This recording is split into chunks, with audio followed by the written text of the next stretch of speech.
Alors, chapitre 12, la représentation collective. Nous allons parler d'abord des institutions représentatives du personnel. Alors, il faut savoir qu'il y a déjà deux types de CSE. Je vous rappelle que le CSE, c'était le CE, la délégation de personnel, le CHST, et maintenant, tout a été regroupé via le CSE. Alors, il y a deux types de CSE. Il y a le CSE aux attributions restreintes, pour les entreprises de 11 à 49 salariés, et les CSE aux attributions étendues, qui sont à partir de 50 salariés. Alors, comment on calcule la règle de calcul de l'effectif? Et bien en fait, ça se fait sur 12 mois consécutifs, où il faut atteindre les 11 salariés durant les 12 mois, et également plus de 50 salariés, c'est sur les 12 mois consécutifs. Alors, quels sont les salariés qui sont pris en compte dans ce calcul? Il y a ceux qui sont en CDI, ceux qui sont en CDD, les salariés mis à disposition, et bien sûr, tout ce qui est en temps partiel est au prorata. Alors, combien il y a de titulaires dans une délégation? Alors, ça dépendra du nombre de salariés dans l'entreprise. S'il y a entre 11 et 24 salariés, il y aura un titulaire. Entre 25 à 49 salariés, il y aura 2 titulaires. Entre 50 à 74 salariés, il y aura 4 titulaires. Entre 75 et 99 salariés, il y en aura 5. Et entre 100 à 124 salariés, il y aura 6 titulaires. Alors, maintenant, parlons de tout ce qui est électorat et éligibilité. Alors, qui sont les électeurs, déjà? Alors, pour être électeur, c'est très simple. Il faut avoir 16 ans révolus, être présent depuis 3 mois dans l'entreprise et avoir ses droits civiques. Et pour être éligible au poste de délégataire au CSE, il faut cette fois-ci avoir 18 ans révolus, être présent depuis 1 an dans l'entreprise et bien sûr avoir ses droits civiques. Ce qui est pris en compte aussi dans ces élections, c'est la parité des sexes, et chaque titulaire est limité à 3 mandats. Comment se passe le processus électoral? Alors déjà, il y a un scrutin. Le scrutin est fait après 90 jours suivant la formation qui est faite aux salariés. Cette élection est tous les 4 ans. Et pour ce processus, il faut informer les syndicats. Les syndicats qui vont voir l'accord préélectoral, qui vont pouvoir établir des listes. Alors, pour l'élection, le quorum doit être égal à la moitié des électeurs inscrits. Si ce n'est pas le cas, il y a un deuxième tour, et cette fois-ci, les listes seront libres. Il ne faudra pas forcément appartenir à un syndicat. L'accord préélectoral. Alors déjà, il est signé par la majorité des syndicats, donc au moins 50%. Il y a une possible modification du nombre de sièges et de nombre d'heures de délégation. Et si l'accord préélectoral, en fait, il n'y a pas d'accord, du coup, il y aura un procès de carence qui sera envoyé à l'inspecteur du travail dans les 15 jours qui suivent la décision qui a été prise. Quelles sont les missions du CSE pour l'attribution restreinte? Alors, le CSE, il a un pouvoir de réclamation individuelle ou collective qui concerne les salaires, le code du travail, la protection sociale, les conventions et accords. Il a comme rôle de promouvoir la santé. Il peut faire des enquêtes en matière d'accidents du travail et maladies, et il peut saisir l'inspecteur du travail. Pour les missions du CSE dans le cadre des attributions étendues, déjà, il a toutes les missions du CSE d'attribution restreinte qu'on vient de voir. Il peut donner son avis sur la modification de l'organisation économique et juridique. Il peut analyser les risques professionnels, proposer des actions de prévention, procéder à des inspections en matière de santé et de sécurité. Cette procédure doit être faite 4 fois par an minimum. Il accompagne l'inspecteur du travail durant ses visites.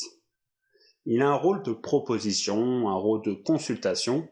Il a bien évidemment un droit d'alerte et il participe au conseil d'administration. Alors quel est le budget du CSE? parce que maintenant, il a un budget. Alors, il y a un budget de fonctionnement qui est de 0,2% à 0,22% de la masse salariale. On atteint les 0,22% de la masse salariale quand il y a plus de 1000 salariés dans l'entreprise. Et bien sûr, il y a un budget qui est alloué aux activités sociales et culturelles et qui est fixé cette fois-ci par un accord d'entreprise. Alors, les réunions de CSE, il y en a minimum 6 par an. Et durant ces réunions, il y a des résolutions qui sont prises à la majorité. Tout ça est pris à l'écrit, donc via un procès verbal. Et ils ont le droit à la disposition d'un local. Concernant les commissions. Alors, qu'est-ce que les commissions? Dans les entreprises de moins de 300 salariés, il y a une ou plusieurs commissions via les accords d'entreprise ou les accords entre l'employeur et les CSE ou imposés par l'inspecteur du travail. Dans les entreprises de plus de 300 salariés, alors là, c'est obligatoire d'avoir la commission de santé, de sécurité et conditions de travail, la CSSCT. Il faut également une commission de formation, une commission d'information et aide au logement, une commission d'égalité professionnelle et une commission des marchés. S'il y a plus de 1000 salariés dans l'entreprise, il faut toutes les commissions qu'on a vues précédemment, plus une commission économique.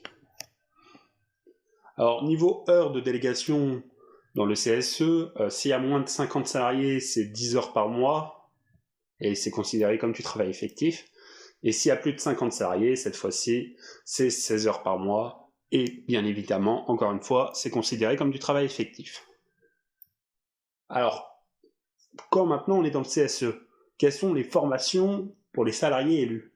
Alors, tout d'abord, il y a un stage d'une durée maximum de 5 jours pour le premier mandat de la personne élue. Et il y a également des stages de rafraîchissement d'une durée maximum de 1 jour qui sont mis en place. Ces stages sont rémunérés. Concernant le conseil d'entreprise. Alors déjà, le conseil d'entreprise, il remplace le CSE. Donc il a déjà l'ensemble des attributions du CSE, forcément, s'il le remplace. Et lui, il a une compétence exclusive en matière de négociation d'accords d'entreprise. C'est réellement ça la différence. Et alors, comment c'est mis en place ce conseil d'entreprise? Eh bien, c'est mis en place via accord d'entreprise majoritaire ou accord de branche étendu. Il faudra donc un peu fouiller pour savoir s'il faut un conseil d'entreprise au lieu d'un CSE. Nous allons maintenant attaquer le bilan social. Alors, qu'est-ce que le bilan social? Déjà, c'est une disposition qui est obligatoire pour les entreprises qui ont au moins 300 salariés. Le calcul est toujours le même, c'est-à-dire sur les 12 mois consécutifs, il faut qu'il y ait au moins 300 salariés. Alors, qu'est-ce qu'il comprend? Il comprend les principales données chiffrées qui sont sur l'année écoulée et également sur les 2 années précédentes. Et ça concerne bilan social, donc domaine social, donc tout ce qui est emploi, rémunération, santé, sécurité, conditions de travail et nombre de salariés.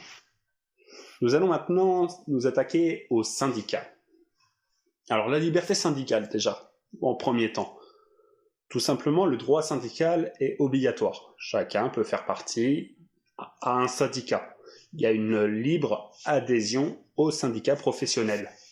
Ou sinon, il faut vraiment que ça soit clairement justifié, ce qui est assez compliqué de refuser une personne. Les critères de représentativité. Alors tout simplement, pour être un syndicat, il y a des critères à respecter, qui sont au nombre de 7.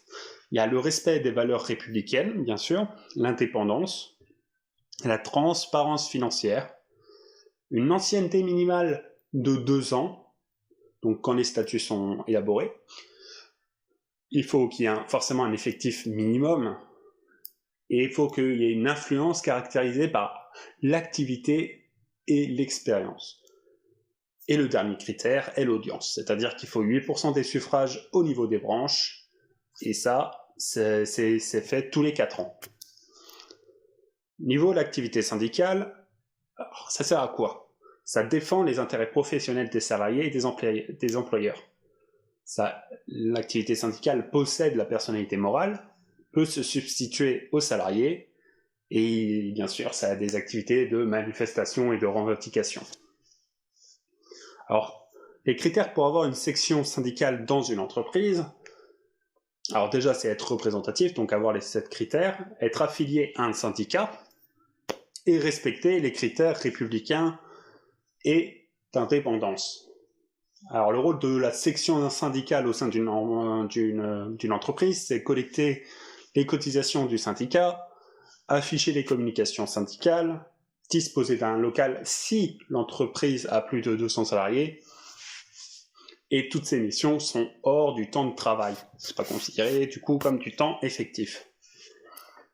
Le nombre de délégués syndicaux, du coup.